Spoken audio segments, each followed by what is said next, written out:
Hey guys, welcome back to my channel. तो आज मैं नो एस्केप इस मूवी को एक्सप्लेन करने वाली हूँ जो 2015 में रिलीज़ हुई है।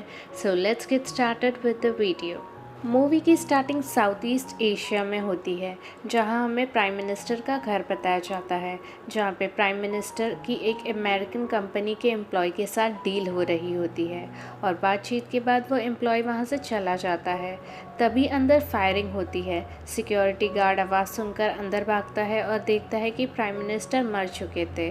वहाँ इसी कंट्री के कुछ दंगे वाले लोग होते हैं जो प्राइम मिनिस्टर को मारकर सब कुछ टेक ओवर कर लेते हैं और सिक्योरिटी गार्ड ये सब देखता है। वो उनसे मरने के बजाय खुद को ही मार देता है और हम देखते हैं कि इस प्राइम मिनिस्टर के मर्डर के ठीक 17 घंटे पहले जैक, जो एक सिविल इंजीनियर है, उसने ये कंपनी को ज्वाइन किया होता है, जिसके एम्प्लॉय प्राइम मिनिस्टर से बात कर रहा था। जैक अपनी फैमिली के साथ यहाँ आता है।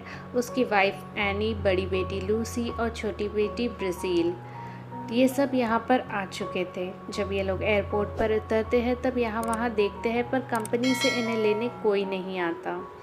इनके साथ एक और ट्रैवलर होता है जिसका नाम हेमंत होता है। ये भी वहीं जा रहा होता है जहाँ जैक को जाना है। जैक और उसकी फैमिली इम्प्रिल होटल जाने वाली होती है। हेमंत एक टैक्सी ड्राइवर को बुलाता है और इन्हें उस होटल में छोड़ देता है।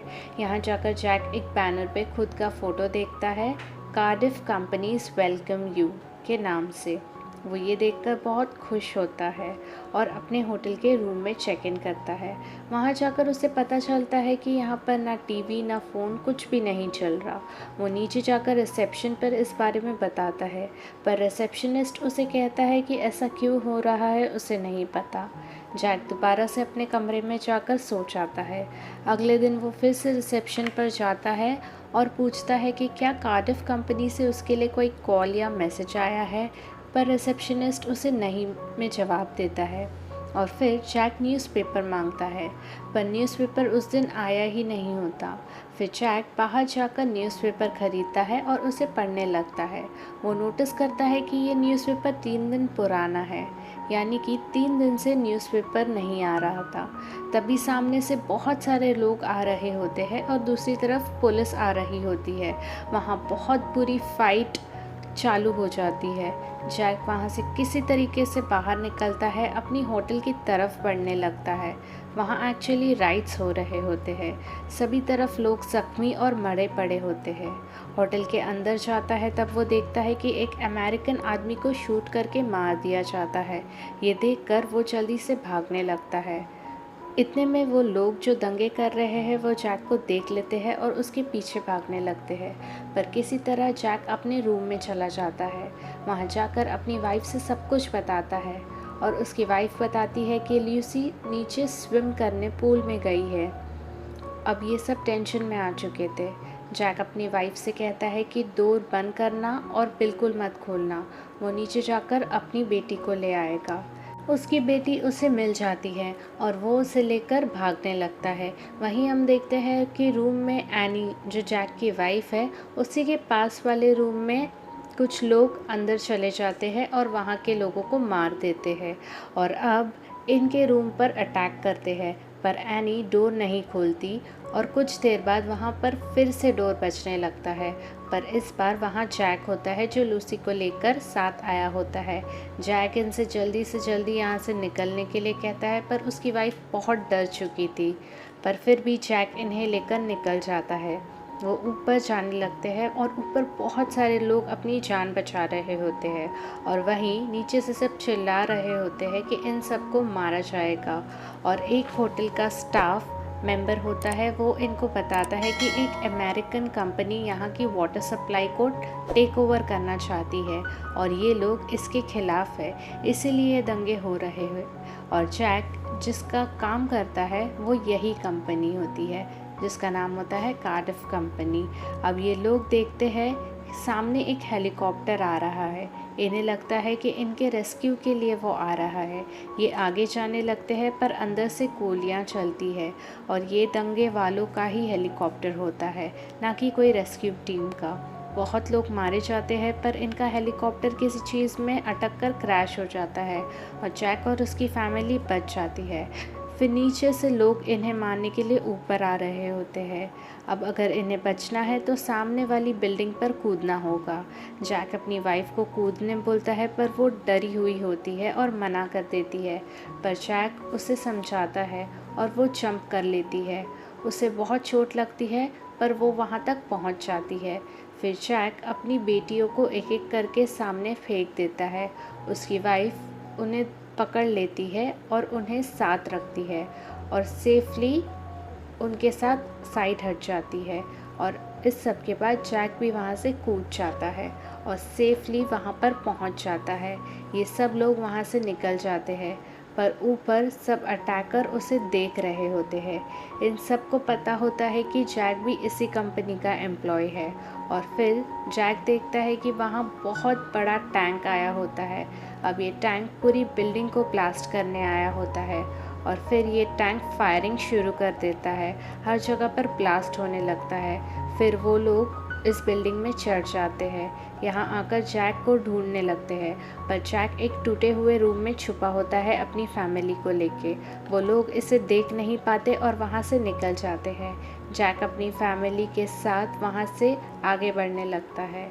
वो सोचता है कि अगर वो किसी तरीके से अमेरिकन एम्बेसी तक पहुंच जाएगा तो शायद ये लोग सब बच सकते हैं। ये सब मिलकर वहाँ का मैप ढूंढने लगते हैं और एनी को ये मैप मिल जाता है। उस पर असेंबली का पता देखने लगते हैं और वो यहाँ से ज़्यादा दूर नहीं होती है। वो लोग नीचे होते हैं, इसीलिए वहाँ जाना बहुत मुश्किल होता है। नीचे ये सब लोग दंगे कर रहे होते हैं। ये एक ग्रुप में 4 अमेरिकन्स को बिठाते हैं और एक ट्रक से उन्हें कुचल देते हैं और फिर उनके पास एक आदमी आ जाता है उस बिल्डिंग में। वो इन्हें देखकर चिल्लाने ही वाला होता है कि जैक उस पर हमला करके उसे मार देता है। जैक को ऐसा करना नहीं होता, पर उसके पास दूसरा कोई ऑप्शन नहीं होता। फिर जैक को एक आइडिया आता है। वो एक कपड़े से अपने मुंह को बांध लेता है और सारी फैमिली मेम्बर्स को ऐसा करने के लिए बोलता है। वो लोग इससे बांधकर यहाँ से निकल जाते हैं। एक बाइक उसे दिखती है, उस बाइक पर चढ़ के वो लोग जाने लगते हैं। तभी एक आदमी वहाँ आता है इनके सामने और कहता है कि अगर तुम्हें कोई दूसरा अमेरिकन दिख जाए तो तुम हमें बता देना। और जैक उसे इशारे में ओके बोल देता है और वहाँ से ये लोग उस बाइक पर निकल जाते हैं। जब ये लोग जा रहे होते हैं तब बहुत सारे लोग आगे खड़े होते हैं जो दंगे कर रहे होते हैं, पर जैक हिम्मत से आगे बढ़ता है, उन सब के बीच से अपनी फैमिली को लेकर निकल जाता है और लकीली इन्हें कोई रोकता भी नहीं है। अब ये चारों अमेरिकन एम्बेसी के बाहर पहुंच जाते हैं, पर एम्बेसी बंद होती है। सभी लोग को ये बाहर रुकने के लिए बोलता है और जैक अंदर जाकर चेक करने लगता है। जब वो अंदर जाता है तब वो देखता है कि अंदर के सारे लोगों को मार दिया जाता है और दंगे करने वाले लोग बाहर आ रहे होते हैं। ये सब जैक को देख लेते हैं और जैक वहाँ से अपनी बीवी और बच्चों को लेकर भागने लगता है। भागते भागते एक घर में चला जाता है और उस आदमी से खुद को और अपनी फैमिली को छुपाने के लिए बोलता है। वो आदमी इन्हें छुपा भी लेता है। दंगे वाले लोग वहाँ पहुँच जाते हैं और उस आदमी से इनके बारे में पूछताछ करने लगते हैं, पर वो आदमी कुछ नहीं बताता। तभी उनमें से एक दंगे वाला आदमी अपनी गन नीचे रख देता है और जैक सोचता है कि जाके उसकी गन ले ले, पर जैक के पहुंचने से पहले ही वो आदमी अपनी गन फिर से उठा लेता है।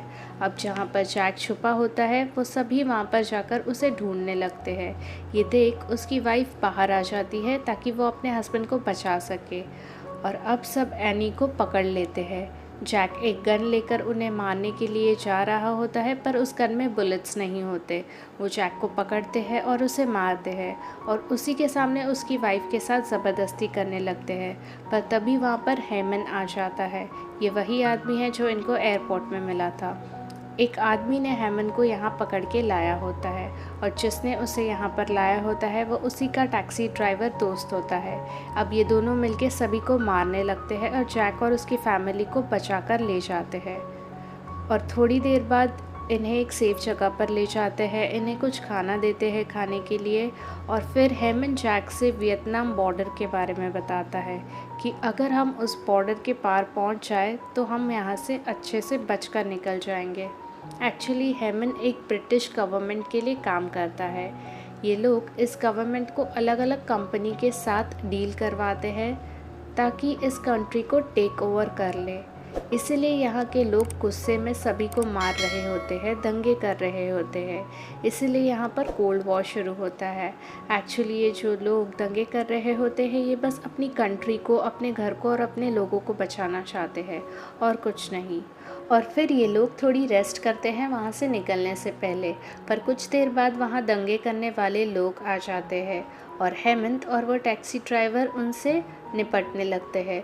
पर वो लोग टैक्सी ड्राइवर को मार देते हैं और हेमंत जैक को वहाँ से उसकी फैमिली लेकर भागने बोलता है, पर इनसे लड़ते लड़ते हेमंत भी मर जाता है। अब जैक और उसकी फैमिली एक जगह छुपे होते हैं और जैक अपनी पूरी हिम्मत खो चुका होता है, पर उसकी वाइफ उसे हिम्मत देती है और कहती है कि हमें यहाँ से बचकर बाहर निकलना ही होगा, और जैक उसकी बात सुन लेता है। अब जैक एक बोट की तलाश में निकल जाता है ताकि ये लोग नदी क्रॉस करके वहाँ से निकल जाए। उसे एक बोट मिल भी जाती है, पर उस बोट का मालिक उसे बोट नहीं लेने देता। जैक उसे अपनी वॉच और शूज़ दे देता है, पर तभी वो दंगे वाले लोग वहाँ आ जाते हैं और जैक छुप जाता है। वो लोग उस बोट वाले से पूछने लगते हैं, पर वो कुछ नहीं कहता। पर ये लोग जैक को ढूंढ लेते हैं और उसे मारने ही वाले होते हैं कि तभी लूसी वहाँ आ जाती है अपने डैड को बचाने के लिए। अब ये लोग लूसी को भी पकड़ लेते हैं और लूसी से कहते हैं कि जैक को मार दे, वरना ये लोग लूसी को मार देंगे। और जैक लूसी से खुद को मारने के लिए बोलता है, पर तभी पीछे से एनी एक आदमी पर अटैक करती है और उसे मारती है। और मौके का फ़ायदा उठाकर जैक भी एक गन से सभी को मार देता है और जल्दी से बोट में बैठकर ये लोग वियतनाम के बॉर्डर के लिए निकल जाते हैं। और तभी वियतनाम की आर्मी वाले लोग इन्हें रोकने लगते हैं, पर जैक उनसे बोलता है कि हमें मदद चाहिए। और तभी हम देखते हैं कि दंगे वाले लोग भी वहाँ पर आ जाते हैं, पर जैक जैसे तैसे करके अपनी बोट को वियतनाम के बॉर्डर में ले जाता है। और वहाँ की आर्मी अब दंगे वाले लोगों से बोलती है कि अब ये बोट वियतनाम के बॉर्डर्स में है, अगर आपने गोली चलाई तो हम इसे वॉर की शुरुआत समझेंगे। और वो लोग गोली नहीं चलाते। इसी तरीके से जैक और उसकी फैमिली बच जाती है और अब वो लोग वियतनाम में होते हैं और अपने घर चले जाते हैं। इन लोगों ने लगभग एक दिन में बार बार मौत से खुद को बचाया होता है और ये मूवी यहीं ख़त्म हो जाती है। तो गाइस, ये मूवी आपको कैसी लगी मुझे कमेंट सेक्शन में ज़रूर बताना। अगर आपको मेरा चैनल और इसका एक्सप्लेनेशन पसंद है तो प्लीज़ मेरे वीडियो को लाइक और शेयर ज़रूर कीजिएगा। अगर आपने अब मेरे चैनल को सब्सक्राइब नहीं किया है so please do consider subscribing, और जो ऑलरेडी मेरे सब्सक्राइबर्स हैं थैंक यू सो मच। तो जल्दी ही मिलेंगे अपनी नेक्स्ट वीडियो के साथ। Till then take care, bye bye and don't forget to be kind.